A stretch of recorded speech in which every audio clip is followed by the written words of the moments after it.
नमस्कार, स्वागत है आप सभी का एसएससी न्यूज के इस बुलेटिन में। आइए सबसे पहले नजर डालते हैं आज की सुर्खियों पर। झारखंड सरकार अपने शहीदों के सपनों का झारखंड बनाने को कृत संकल्प। घाटशिला माझी परगना महाल के सम्मेलन में सीएम हेमंत सोरेन ने की घोषणा।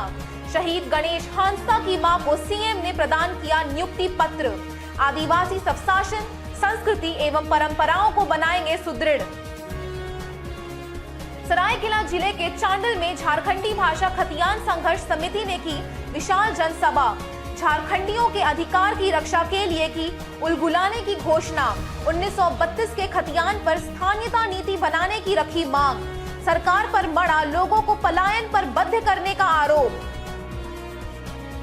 और खुद के पांव बिवाई फटने पर अधिकारी समझ पाए ग्रामीणों का दर्द। खुद पुल से गिरे तब पक्का पुल बनवाने की जरूरत समझ में आई। नाले पर पक्का पुल बनवाने का दिया आश्वासन। मनोहरपुर में लकड़ी के जर्जर पुल से नीचे गिरे लोकपाल व बीडीओ। योजनाओं की जांच करने डिम्बूली जाते समय हुए हादसे का शिकार। आइए बात करते हैं सीएम की झारखंड को शहीदों के सपनों का राज्य बनाने का संकल्प दोहराने की। मुख्यमंत्री हेमंत सोरेन ने कहा है कि सरकार राज्य को अपने वीर शहीदों के सपनों का झारखंड बनाने के लिए कृत संकल्प है।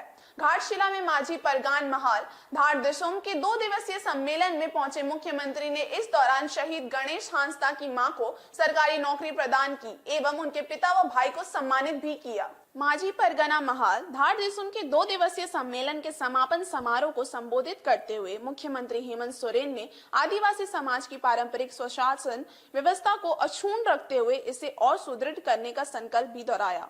मुख्यमंत्री सम्मेलन में संताली समाज की आर्थिक, सामाजिक, राजनीतिक एवं पारंपरिक व्यवस्था सहित अन्य विषयों पर हुए मंथन को संताल आदिवासी समाज की बेहतरी की अच्छी पहल बताते हुए इसमें सरकार की ओर से हर संभव मदद करने की घोषणा की गई। मुख्यमंत्री ने आदिवासियों के अन्याय के विरोध की परंपरा की याद दिलाई।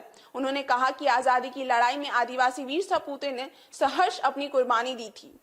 हमें अपने उन शहीदों के सपनों का झारखंड बनाना है जिसके लिए सरकार संकल्पित है। उन्होंने राज्य में खाली पदों पर बहाली की प्रक्रिया शुरू होने एवं स्वरोजगार के लिए युवाओं को मुख्यमंत्री रोजगार सृजन योजना के दी जा रही सुविधा की भी चर्चा की। उन्होंने कहा कि आदिवासी समाज शिक्षा के क्षेत्र में आगे बढ़े, इसके लिए कई योजनाएं शुरू की गई है। मुख्यमंत्री ने इस मौके पर माझी परगना महाल धार दिसोम का ऐप भी लॉन्च किया। इसके अलावा उन्होंने गलवान के शहीद गणेश हांसदा की मां कापरा हांसदा को नियुक्ति पत्र प्रदान किया एवं उनके पिता एवं भाई को सम्मानित भी किया।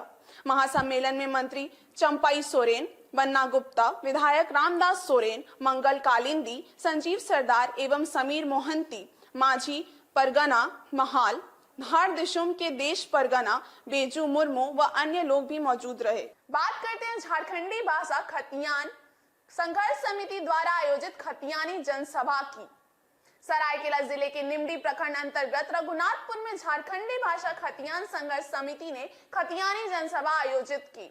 1932 के खतियान आधारित स्थानीयता नीति की मांग पर आयोजित जनसभा में सरकार पर खान, डैम, कंपनी या प्लांट लगाने के नाम पर झारखंडियों को विस्थापित करने का आरोप लगाया गया। नीमडी प्रखंड के रघुनाथपुर डाक बंगला मैदान में झारखंडी भाषा खतियानी संघर्ष समिति ने रविवार को विशाल खतियानी जनसभा आयोजित की।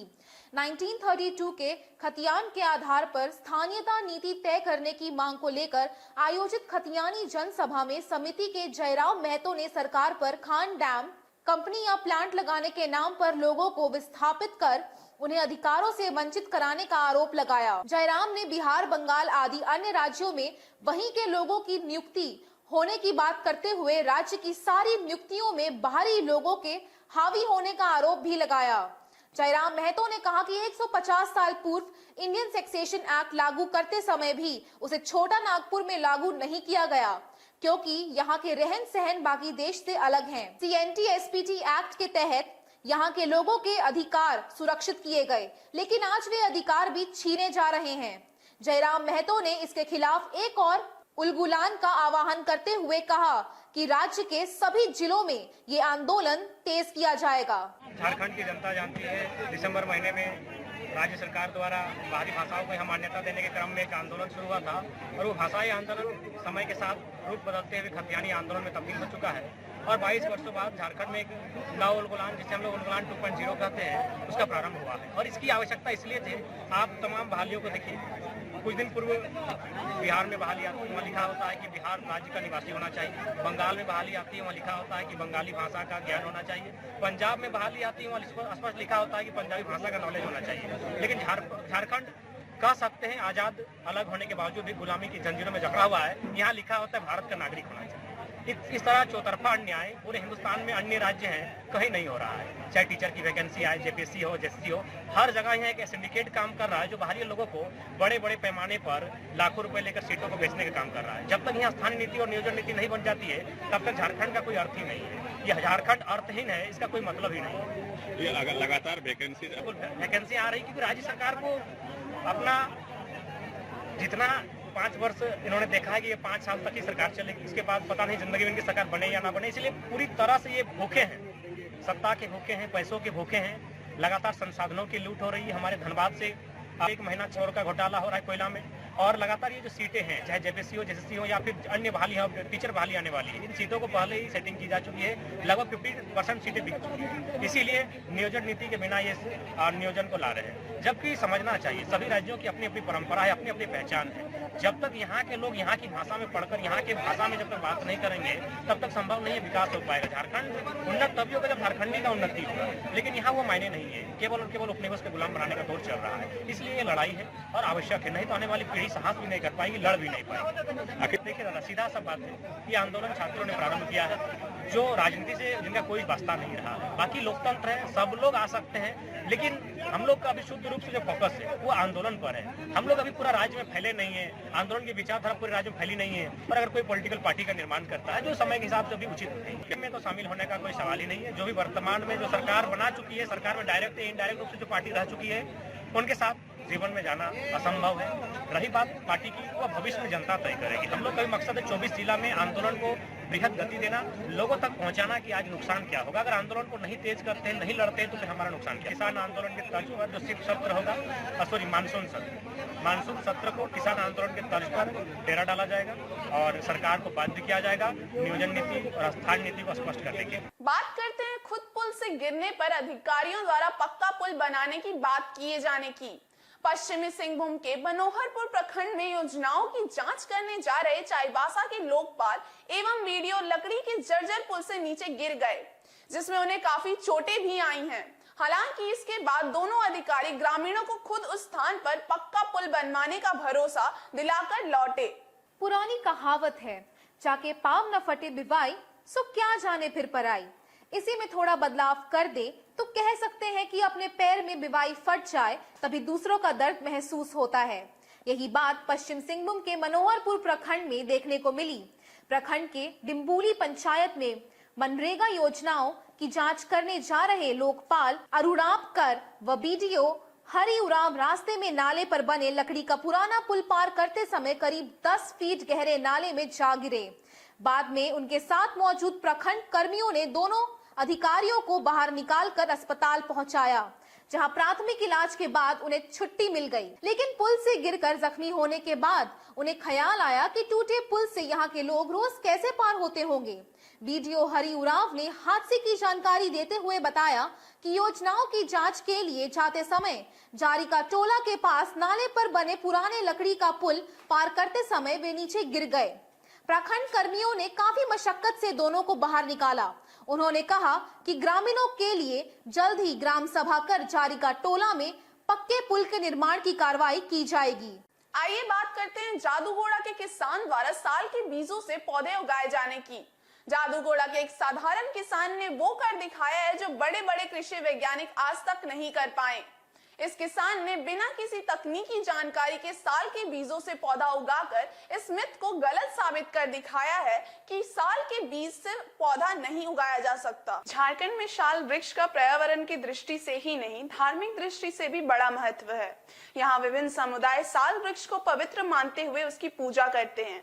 लेकिन इस पेड़ की विडंबना ये है कि बीज से इसके पौधे नहीं उगाए जा सकते। कृषि वैज्ञानिकों ने इस पर कम मेहनत नहीं की, लेकिन वे भी अब तक साल की टहनियों से ही पौधा विकसित कर पाए हैं। लेकिन जादूगोड़ा के दुड़कू गांव निवासी साधारण किसान बद्रीनाथ वर्मा ने साल के बीजों से पौधे उगाने में सफलता हासिल की है। वे फिलहाल साल के ऐसे 21 पौधे उगाने में कामयाब हुए हैं, जिन्हें वे संरक्षित करने में जुटे हुए हैं। उनका मकसद है पूरे झारखंड को साल के पेड़ों से आच्छादित कर हरा भरा करना। इस सफलता से उत्साहित बद्रीनाथ वर्मा बताते हैं कि बीज से पौधे उगाने के प्रयास में वे पिछले 7 वर्षों से लगे थे। इस बाबत बद्रीनाथ वर्मा कहते हैं कि रांची स्थित बिरसा मुंडा कृषि अनुसंधान केंद्र ने अब तक सिर्फ साल की टहनियों से पौधा तैयार करने में सफलता पाई है, लेकिन वे विगत 7 वर्षों से इसके लिए जंगलों की खाक छान रहे हैं और अब जाकर इसमें सफलता मिली है। मैंने बीज को चुना नहीं, मैंने पेड़ से जो है थोड़ा थोड़ा डाली के साथ ही बीज को तोड़ा और डाली के साथ ही मैंने उस बीज को लगाया, ताकि बीज टूटने के बाद 24 घंटा ही जीवित रहता है। इसलिए डाली के साथ मैंने उसका उम्र बढ़ाया। आज जो उसका परिणाम है आपके सामने। बात करते हैं बागुन हाथू सार्वजनिक काली मंदिर कमेटी के हुए चुनाव की। जमशेदपुर के बागुन हाथू स्थित सार्वजनिक काली मंदिर कमेटी के चुनाव में जीवनलाल साहू अध्यक्ष एवं सुरेंद्र दास महासचिव चुने गए।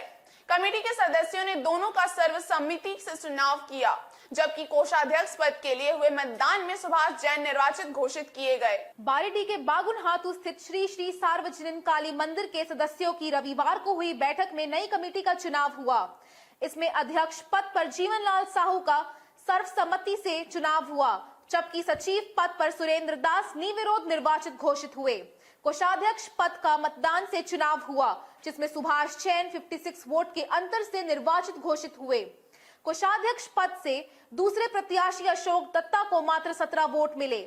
नवनिर्वाचित अध्यक्ष एवं सचिव दोनों ने मंदिर कमेटी का पदाधिकारी चुनाव के लिए कमेटी के सदस्यों का आभार जताते हुए कहा कि वे लोग सारे सदस्यों के सहयोग से मां काली व समाज के लोगों की बेहतर सेवा करने की कोशिश करेंगे।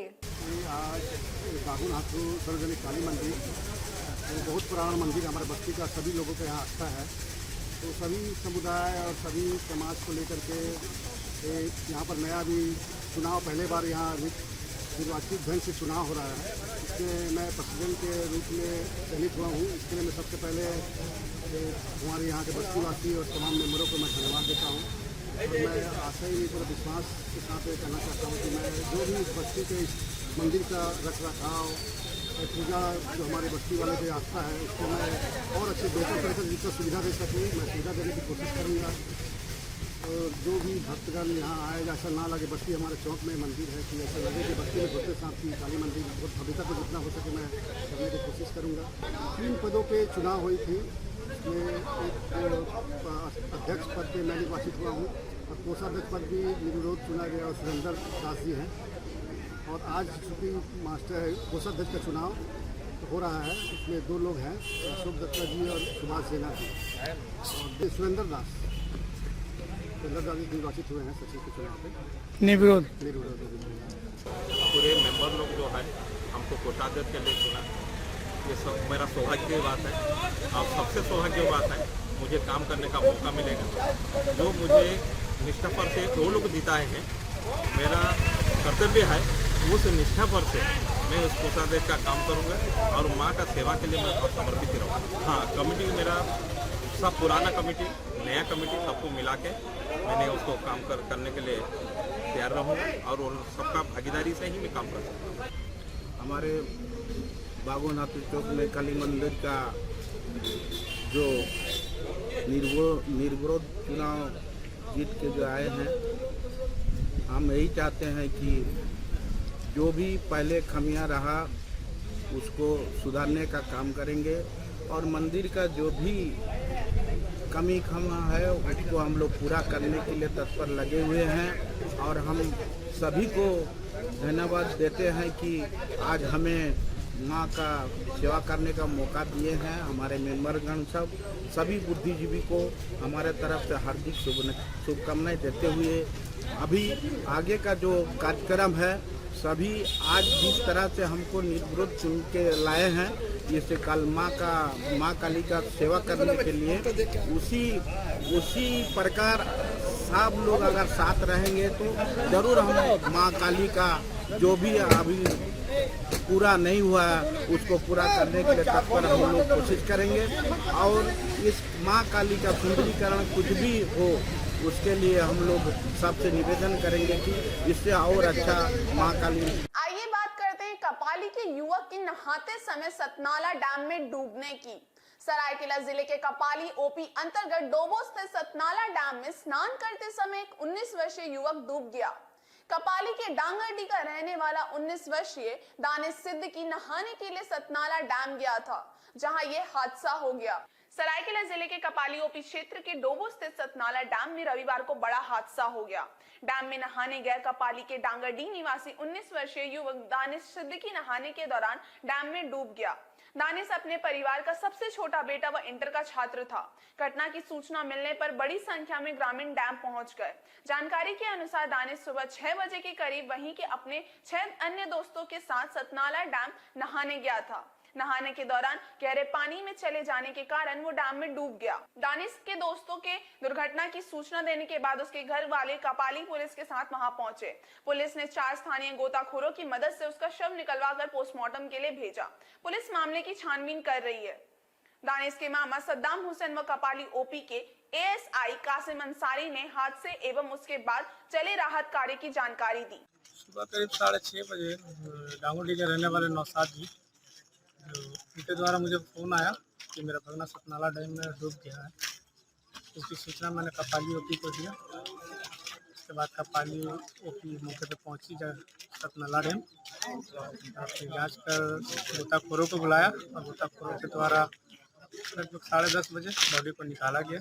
7 आदमी का टीम था वो लोग अपना गोताखोर लोग द्वारा बॉडी निकाल के वो लोग चले गए। अभी कपाली ओपी के द्वारा पोस्टमार्टम के लिए सदर अस्पताल भेजा जा रहा है। 7 बजे हम लोगों को सूचना मिली कि एक लड़का यहाँ पे ये लोग सुबह 6 साढ़े 6 बजे नहाने के लिए आए हुए थे। इसी क्रम में लोग एक लड़का डूब गया। इसकी सूचना हम लोग को मिलते हम लोग वरीय पदाधिकारी को सूचित किए और फिर अग्रिम कार्रवाई के लिए गोताखोरों को सूचित किया गया। वो लोग आ रहे हैं, तो उसके बाद आगे की कार्रवाई की जाएगी। 6 लड़का आया हुआ था, लोग बता रहा है। वो लोग को सूचित कर दिया गया है। वो लोग बताएं कि हम लोग अपना टीम लेके जल्दी पहुंच रहे हैं। आइए बात करते हैं Jamshedpur obstetric and gynaecological society के 49वें सम्मेलन की। Jamshedpur obstetric and gynaecological society का 49वां वार्षिक सम्मेलन रविवार को होटल रमाडा में संपन्न हुआ। सम्मेलन में उड़ीसा, कोलकाता, रांची, धनबाद, बोकारो से आए प्रसूति एवं स्त्री रोग विशेषज्ञों ने स्थानीय प्रसूति एवं स्त्री रोग विशेषज्ञों को इस क्षेत्र में नए अनुसंधानों व प्रयोग हो रही नई तकनीकों की जानकारी दी। Jamshedpur obstetric and gynaecologist society का 49वां वार्षिक सम्मेलन 25 एवं 26 जून को बिष्टुपुर स्थित होटल रमाडा में आयोजित हुआ। इसमें जमशेदपुर के प्रसूति एवं स्त्री रोग विशेषज्ञों ने हिस्सा लिया। सम्मेलन में उड़ीसा, कोलकाता, रांची, धनबाद, बोकारो जैसे स्थानों से आमंत्रित वरीय विशेषज्ञों ने स्थानीय प्रसूति एवं स्त्री रोग विशेषज्ञों को क्षेत्र में हुए नए अनुसंधानों एवं मरीजों के उपचार में प्रयुक्त हो रही नई तकनीकों की विस्तार से जानकारी दी।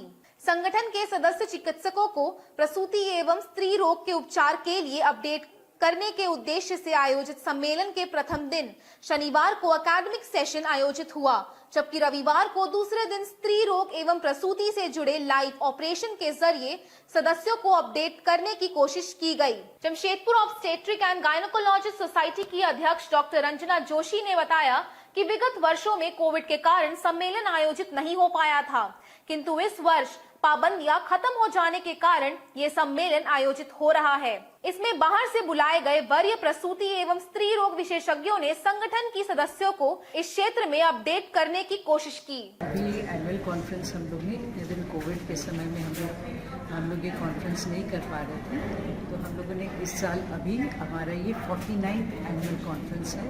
एक साल हम लोग कम है from the golden jubilee conference of Jamshedpur which was started by doctor Das Gupta, TMH के डॉक्टर दास गुप्ता ने शुरू किया था।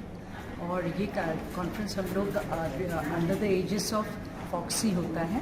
फॉक्सी है हमारा federation of obstetric gynaecological society of India. और ये है हमारा जॉग्स यानी कि जमशेदपुर सोसाइटी का एनुअल कॉन्फ्रेंस। सो इस बार हमारा थीम है यूरोगाइनी वर्कशॉप है, एक लाइव वर्कशॉप जो हम लोग 26 को होल्ड करेंगे। इसके लिए डॉक्टर हरा पटनायक उड़ीसा से आ रहे हैं अपनी टीम के साथ, और ये लाइव सर्जरीज होंगे जो हमारे होटल रामदा में रिले होगा। इसके लिए हमारे डॉक्टर्स जो बाहर से भी आए हुए हैं, और जो एकेडमिक सेशन में हमारे पास डॉक्टर रेणु उपाध्याय और डॉक्टर अपूर्वा आए हुए हैं धनबाद से, डॉक्टर हरा पटनायक जैसे मैंने बोला आ रहे हैं उड़ीसा से, डॉक्टर भारती मिश्रा जो प्रोफेसर हैं बलरामपुर में, वो हमारी ओरेटर हैं आज, जो बात करेंगी इनोवेशंस इन रिप्रोडक्शन। और हमारा एक पैनल डिस्कशन भी हुआ, बहुत ही वेरी गुड पैनल डिस्कशन, जो एबनॉर्मल फीटल ग्रोथ की बच्चा जो हमारे पेट के अंदर जो बच्चा सही ग्रोथ नहीं हो रहा है उसका क्या हाल है, ये नॉलेज हम लोग अपने सारे गायनेकोलॉजिस्ट जमशेदपुर जो हमारे 120 गायनेकोलॉजिस्ट हमारी सोसाइटी में हैं, उनके नॉलेज को बढ़ाएं। आज के इस बुलेटिन में बस इतना ही।